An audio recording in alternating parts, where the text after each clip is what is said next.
Welcome to the Bowden Blitz SEC Edition. I'm Joe Lisi, joined by former National Coach of the Year, Terry Bowden. Coach, a monumental week within the conference, top 10 battles across the board. We're going to break them down a little bit later in the show, but we'll take a look at the updated conference odds for week number 5. It's all Georgia right now, plus 300 to win, followed by the Texas Longhorns at plus 310, Alabama at plus 450, and LSU rounds it out at 7-1. All four of these teams, Coach, potentially can make a statement this weekend. Oh, yeah, they're definitely going to. I mean, other than Texas, you got Georgia playing Alabama, LSU, undefeated Ole Miss. People are going to go up or down. The teams are going to go up or down. And as they start playing each other, the cream will rise to the top when it comes to that team that you know is going to work their way into the conference championship game now. But this will be a big weekend for the four teams that we talked about: LSU, Ole Miss, Georgia, Alabama. We're going to learn a lot about these four teams after this weekend. Now, if we'll just throw a hypothetical, assuming, let's say, Alabama does knock off Georgia, do you still believe next week Alabama would be the team to beat in the conference, or because Texas doesn't have a big game, they're off, that all of a sudden they would be the front runners potentially over Georgia and Alabama respectively? Now, Alabama can't make that loss go away instead for what perception, but as far as a chance to win the conference, if they learn from it, if they got better because of it, you know, we still have a Florida State team out there that was catching Alabama totally off guard. First game of the season, entirely different offensive scheme. Alabama unprepared for it. Was that an enigma? Was that just an unusual game that won't happen again? We can only wait and see how that transpires with them. And then Texas has still lost to 1 point to the number one team in the country. And so I've still got Georgia on my mind and as the team that I think, but that's it. They're either going to help me out in that one or not, because they play Alabama. And I think they're going to eliminate Alabama from the equation, or at least knock them further down. Yeah, I've told you all offseason and still entering week number 5, I believe it's the Georgia Bulldogs still as the team to beat, even though that defense did get shredded a couple of weeks ago by Tennessee and Joey Aguilar. I still believe in Gunnar Stockton. I still like the offensive identity of Georgia entering this week, but they have to show it against an Alabama team that does want to showcase that they are one of the best teams in the country. On our last show, I brought up the fact of the injury to John Mattie and Oklahoma. It was a bittersweet victory for Oklahoma over Auburn, their starting quarterback. Mattie did have thumb surgery this week. He's going to miss at least 3 weeks of the regular season. How does that affect Oklahoma moving forward? Conference odds, and obviously the odds for John Mattie to win a Heisman entering this week. At the start, he was 10-1. He's fallen all the way down, Coach, to 100-1 entering week 5. Yeah, you can't miss games or miss 3 or 4 games or even half your season, and I think still be in the hunt. You get pushed further and further down, and then while you're gone with a quarterback that they didn't think was good enough after last season to be their starting quarterback, he's got to keep them winning to keep you in the hunt, because a quarterback that's got good numbers, not great or phenomenal numbers, but very good numbers on a team that doesn't win is not enough to get you the Heisman.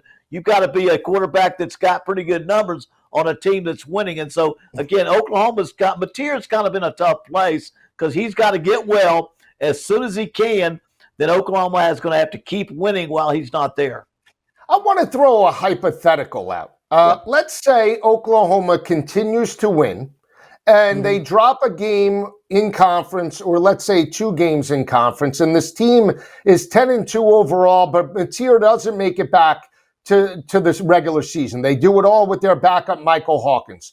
If it's between Oklahoma and another at-large team within the conference, whether it be the SEC or let's say the Big Ten or ACC, will the conference frown on Oklahoma with a backup quarterback the way they did a couple of years ago when Jordan Travis went down with Florida State? I thought you were going to say that, or maybe miss it. I said that's a prime example. They look again to your injury situation, how they project you. Now, some people may have learned their lesson from that. So, that's just not right. If you deserved it, you earned it, then you get it. If you don't perform well, you don't perform well. But they put a lot of teams up there that had better records that weren't very good and got beat pretty soundly, pretty quick. And so I think you've got to recognize, again, if a team can continue to win, that you've got to put them where they deserve to be, because it takes a lot of the more football team to win with a lesser quarterback, to continue to win with a lesser quarterback. And again, this didn't happen in the very last game. This happened in the middle of the season. We'll know more about their backup quarterback and the way they're going to play down the road. They do have in 3 weeks the battle, Red River rivalry against Texas. Yeah. We'll see if John Mattie is under center or if it is indeed Michael Hawkins in that matchup. Coach, we look at the Heisman odds. We see Carson Beck and Fernando Mendoza. Mendoza, the front runner, at plus 850. Dynamic performance against Illinois. Carson Beck, the steady contender right now at 11-1. His Hurricanes are undefeated. And then Marcel Reed at 14-1. Tough game against Auburn, but I've told you throughout the week, if you believe a team like LSU, Alabama, or even Georgia is going to dominate this weekend, now's the time to jump on some of these Heisman odds, because Nussmeier enters the week 15-1, Ty Simpson at 15-1, Gunnar Stockton at 14-1, and Marcel Reed is right there in terms of the top 6 at 14-1 as well. This is an opportunity to pick off value depending upon how these games play out this weekend. Yeah, and I still think you got to look at which quarterback, it's early in the season, which quarterback has a chance to be on the team that wins the conference. Just like at Nussmeier. I mean, regardless of what's happened so far, if they continue to win, he gets them to the SEC championship and his numbers pile up. And all of a sudden, he has a lot of great numbers, because against Southeast Louisiana last week, it was a pretty good, convincing win. A lot of nice numbers there. If he were to come out and explode against Ole Miss, it's just, we got too much season left. So I think you got to focus. If I'm going to put some money on a quarterback, I'd put me on a quarterback that's on a team that's probably destined to be there. Or then I would take Mendoza and say, you know what, his stats are going to be so far off the wall, that's a pretty good lucky chance, because they're going to give him a chance. Kurt Cignetti is going to give him a chance to have such phenomenal numbers with the style of offense that he has, that it may blow everybody out of the week. I think one thing you don't want to have as a quarterback, no news is better than bad news. Don't have a bad game, 5 intercepts. Don't have one that you put on video that everybody says, ugh.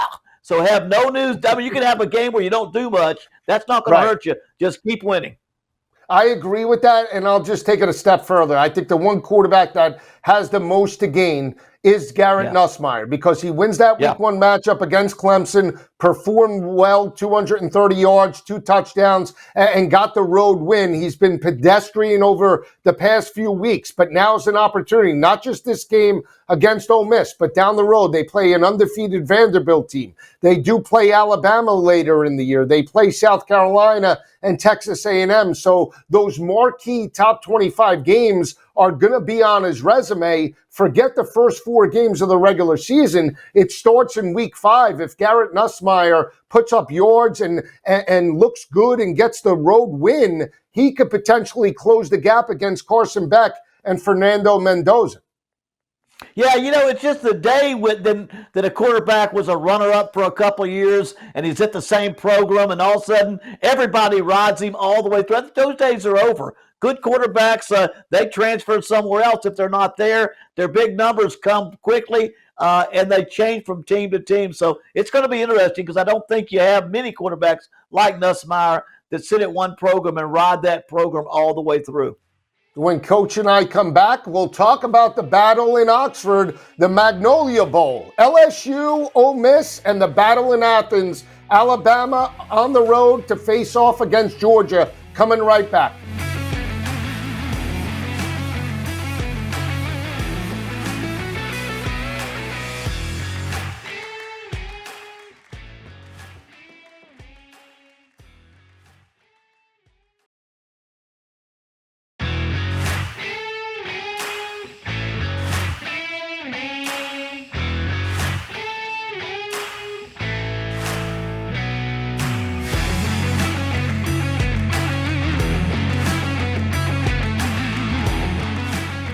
Back on the Bowden Blitz, Joe Lisi and Coach Bowden breaking down week 5 in the SEC.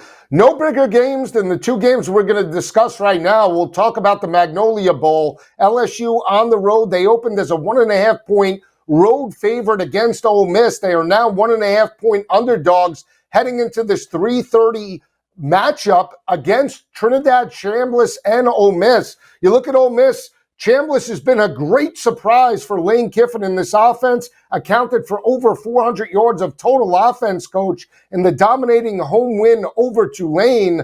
But I like Brian Kelly. I like LSU. We know the home team has won 5 straight in the series. I think the road team could be live in this matchup. Yeah, I mean, I think of who has the better defense, and I still think LSU, Blake Baker's put together a little better defense. Running game is solid, but veteran quarterback, because I think Trinidad Chambliss will start. I don't think we've got the final word from Lane Kiffin, but I think he's the one the head coach wants to start. He may be a senior, but all of his big games were at Ferris State. I don't know who they played, but there weren't any of them like this one. He hasn't been in a game like this. He hasn't played against a team like LSU. And I'm down here in the South, and I coached in the South, and there's LSU has got Ole Miss they can't stand, and Alabama they can't stand. And Ole Miss has got Alabama and LSU they can't stand. These things run deep, and it will be a passionate game. And it's a game where a kind of a rookie quarterback, a rookie for the SEC, I think when it boils down to it, he hasn't seen a defense like this defense he's going to see in this game. And there's a mistake or two that's going to come that I think Nussmeier will not make at LSU. Now, when you look at this matchup, Trinidad Chambliss taking over for Austin Simmons that got hurt in the road win over Kentucky. They won 30-23, got the win but didn't cover as a 10.5-point road favorite. When you look at this matchup as a whole, Chambliss is another guy. Enters this matchup 50-1 to potentially win a Heisman Trophy, averaging 5.4 yards per carry. This offense by Lane Kiffin averaging well over 500 total yards per game. He's a big athletic quarterback and could stretch it over the top. But when you look at this LSU defense, coach, two things. Only allowing 62 rushing yards per game. Right. They're only giving up around 184 passing yards to opposing offenses. But more importantly, 27% on third down defense. I think that's the factor why I give the edge to LSU. And when we look at Ole Miss's defense, they're allowing 190 rushing yards to opposing offenses. They got ripped by a mobile quarterback in Arkansas and Taylor Green. They won that game 41-35. But this is a different animal with the playmakers for LSU. Having the veteran quarterback, I think LSU wins it convincingly, 7 or more on the road. Well, all I'm going to go is get that 1.5 right there. But I am with you. You solidified everything I feel about this football team, especially on defense in a big game with a young quarterback. I just feel like LSU is going to come to town. And again, it's like close but no cigar last year. And Brian Kelly's had to live with that 3 years. And I think Lane Kiffin had it last year a little bit. He had everything going for him, and it didn't quite pan out.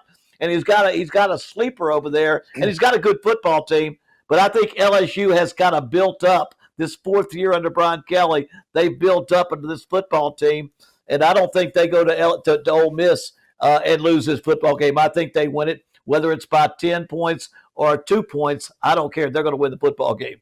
Yeah, I'll just say this. Last year was 29-26. If you're looking at Garrett Nussmeier, he went to Mason Taylor early and often, especially on the final drive, to tie that ball game up. You can keep an eye out for LSU tight end Bauer Sharp, 17 receptions, over 150 receiving yards, and a touchdown. He could be a factor going up against that Ole Miss defense on Saturday afternoon. The battle in Athens, coach. We know about the dominance for Alabama. They've won 9 of the last 10 against the Bulldogs. They won 4 of the last 5 by an average margin of victory of 11 points per game.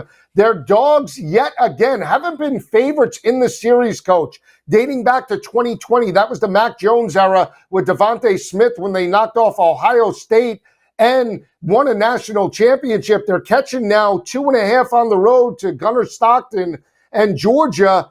I told you earlier, this might be a close game for a half, but I like the physicality of the rushing attack for the Bulldogs over Ty Simpson and the Alabama Crimson Tide.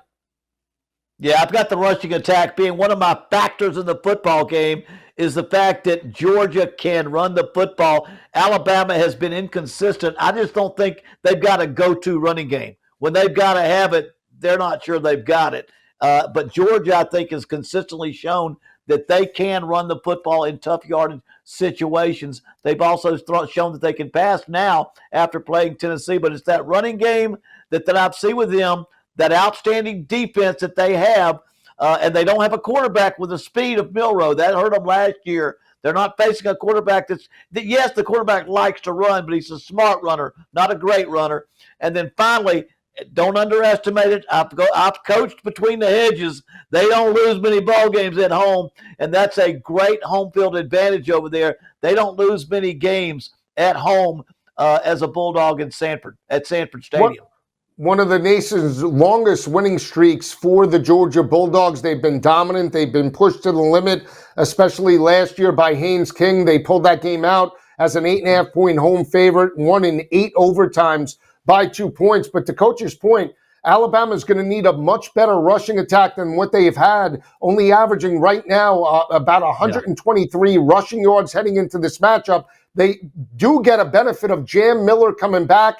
He missed the first 3 games of the regular season with a broken collarbone. He should be an added boost. But the front seven for Alabama, not the same that we've seen under Nick Saban for years now, Coach, giving up 132 rushing yards per game. Yeah. Georgia's averaging 209 yards on the ground. That could be the matchup, to your point. And we keep going back to this figure. Every time Georgia rushes for over 200 yards, dating back to 2016, they are an undefeated 51-0 against FCS and FBS competition. I think that's the matchup to keep an eye on. Yeah, Kirby Smart played at Georgia. He coached for Nick Saban.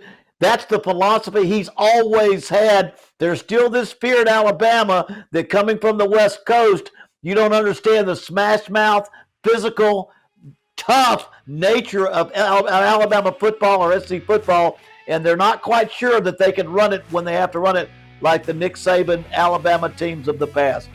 When Coach and I return, we'll talk about the other 2 games within the SEC, including Auburn, Texas A&M, coming up next.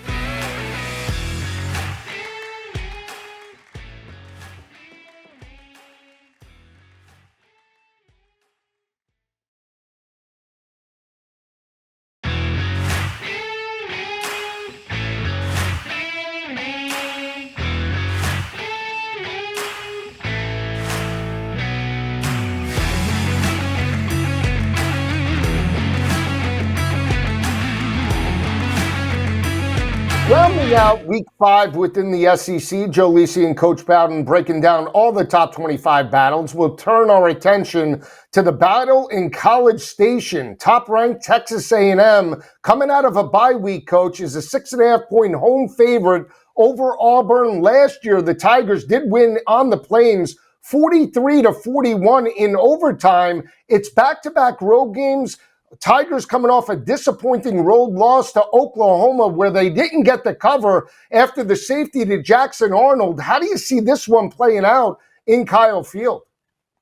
Well, this one, I tell you, and again, Auburn, I thought, played well enough to win the football game. Whether they should have, 2 touchdowns were taken away from them, but I think bad officiating calls, and that would have been enough to win the football game, but they still had a chance to win it anyway. I think they were a lot closer to a 11th ranked Oklahoma than Oklahoma was a 19th ranked Auburn. I think they saw Auburn is that close. That's why I like Auburn this game. You know, it's funny, Marcel Reed, I kept thinking, here's a dual threat quarterback that can still throw pretty good. This is a great throwing quarterback that can run pretty good, and that's what they'll have to do. Auburn now, what Auburn's got to do, because Auburn has a great rush defense. They're holding their opponents to, 58 yards a game, 1.9 yards a carry. What that means is that Marcel Reed will have to throw the ball a lot more often in bad situations, 2nd and long, 3rd and long. I think that's what Auburn can do to beat them. And I think Jackson Arnold will come back and play a good, steady game like he's been playing. And even though Texas A&M has a week off, I like the points. I like Auburn in the points. I'm not going to go so far as to take them head up. It was straight up. But I like Auburn in the points because I just think they're going to come. They're pissed off from last week. They play good enough to win. They could be undefeated, and they're going to come to town ready to go to work. I agree with you, and I think the biggest thing and impressive was, and I told you throughout the week, I was very impressed with the front seven of Auburn. Even though John Mattie threw for 270 yards, they forced Oklahoma to methodically work down the field. They did give up some chunk plays, the controversial touchdown, but outside of that, they played well defensively. We know that Auburn was one of the worst teams in turnover margin last year. They're plus this year entering this battle. I think that travels well. And I'm just not sold as a whole right now on Texas A&M's defense. Even though they're averaging 41 points per game, that defense has been ripped by multiple teams, including 2 weeks ago against C.J. Carr and Notre Dame. If Jackson Arnold can run the football in the RPO game, that could open up play action. I think if you're Auburn, you favor a lower scoring game under this 52.5. But if you're Marcel Reed and you're Texas A&M, you want to try and get Auburn into a track meet. A&M's averaging 323 passing yards per game. The higher scoring game this game becomes, the better chance Texas A&M has of beating that 6.5 points and the victory. I think Auburn's got to keep it low. They have got to keep this game from getting up there into a scoring match, because that's not right now. I think, although they did beat Baylor, I just don't think that Baylor, I don't think it's quite the overall football team that Texas A&M has. And so I think they've got to lean on that defense, lean on that front seven, not only to stop the run, but also put enough pressure on the quarterback that he's now going to be in long yardage situations. They're going to be able to put pressure on him and get a turnover here and there and get game turned around with turnovers. Because, again, Auburn, the only one turnover they've got is from a scrub dub way down the line, fumbled a football. 0 turnovers by their football team. And they need to get a couple of big plays. Cam Coleman showed he can do it. Eric Singleton can do it. Let's get a deep ball. Get yourself 7 points in one big play. If they can do that, play great defense, I'd say they walk out of here with those points and win the spread. Yeah, Auburn averaging 185 passing yards per game. We'll see how that game plays out in College Station this Saturday. The battle right now in Stark Vegas. Mississippi State coach enters week 5, 4-0, undefeated. They got Tennessee on the road now. 7.5-point home dogs to the Volunteers. They haven't played since 2012. Joey Aguilar and that Tennessee offense are humming, but I sort of like the points with the underdog here.